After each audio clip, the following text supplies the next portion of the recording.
These are my 5 audience. 3 in person and my good friends Kim and Jay watching via Google Meet.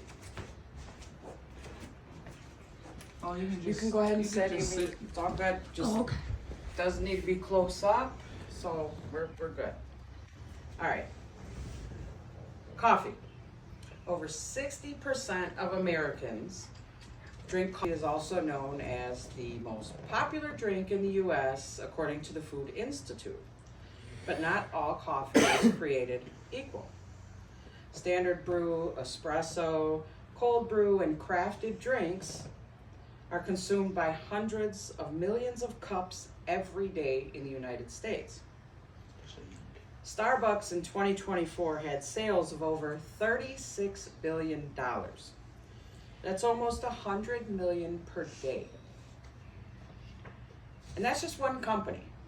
These companies spend great expense to acquire new customers. 7 Brew, they gave me this t-shirt for trying them out. The average price of a cup of coffee is $6.25 for a crafted drink.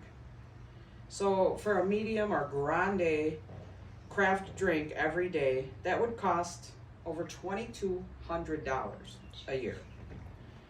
I know this because I was forced to look at my Starbucks spending in 2017 and noticed that I had spent over $500 on their app in 2017. That was one of my 2 to 3 coffee purchases, companies that I purchased from. That's in addition to me making many coffees in my own kitchen.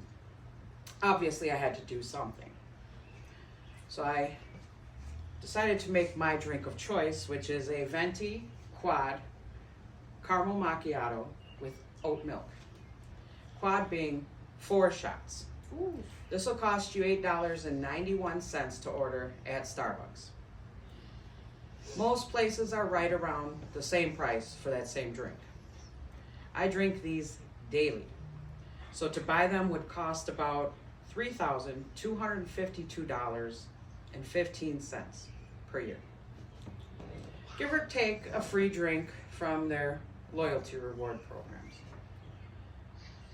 So since that didn't make a whole lot of sense, I started waking up earlier and making my own drink, and that's what I'm going to do for you today, is show you how I make my caramel macchiato.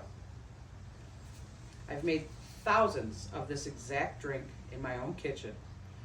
For my work routine, I double this recipe, but today we're going to do a typical, what we would call a medium or grande caramel macchiato. I'm currently pleased with my coffee bar configuration, which is in parts here today.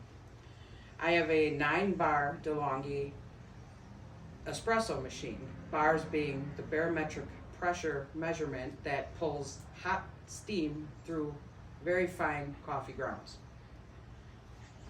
The grounds are finer than regular coffee to get a more concentrated drink experience. And when you pull through this type, you get shots. Each one of these is representative of a 2-ounce shot. So for this drink, we're going to have 2 shots. A standard macchiato craft drink would have 2 shots. So we're going to start by pouring those into our cup.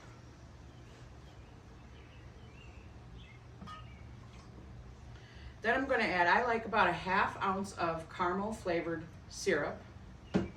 So I add about a 1/2 ounce of that per shot. So 2 shots, we have it measured out, about a 1/2 shot glass, right? And we're going to go ahead and pour that into the coffee because the flavor is the coffee. The caramel is the coffee flavored, caramel flavored coffee. The next component that makes this a macchiato is the milk. Macchiato is the Italian word for marked or stained. So to differentiate a straight espresso from a espresso with what they call a dollop of milk, they would call this a marked or stained macchiato. So what we do is we take a dollop, in this case it's about 1/8 of a cup, whipped up and turned into a foam. I do this with a steam foamer attachment on my espresso machine, but there's many little tools you can use. This is a handheld frother or foamer, and you just stick it in there and it starts to froth up and foam and make you a nice little foam. Now that coffee is already mixed, we're going to just pour this right onto the top of the coffee. A little bit of it will mix, but mostly because it's whipped to a foam, will settle on the top. Right now, we have an exact, authentic caramel macchiato. My favorite part is the caramel drizzle that most places will do. And I just drizzle it right over the top to sit on the foam. We don't stir it at this point because that foam and caramel will melt down to the bottom of the cup, thoroughly flavoring and giving you that more creamy flavor. Most craft drinks in the store are closer to lattes. They contain more milk, cream, or what have you. Starbucks uses whipped cream in their macchiatos, which is not very authentic. They'll use whatever milk you like, and they'll top it off with whipped cream and make it look really pretty. That's more indicative of a latte. I like coffee flavor, so I like a macchiato that's a little more authentic. This is also about half the calories of a Starbucks caramel macchiato, which makes it a little more healthy to be drinking this every day. This comes in as is right now at about 100 calories. I use sugar-free. Most of the calories come from the oat milk I use and the caramel I drizzle. The coffee has very little and the flavor syrup has none. So, does it taste like Starbucks? Not really. Is it authentic? Does it do the job? Does it serve my caffeine fix? Absolutely. I thank you for your time.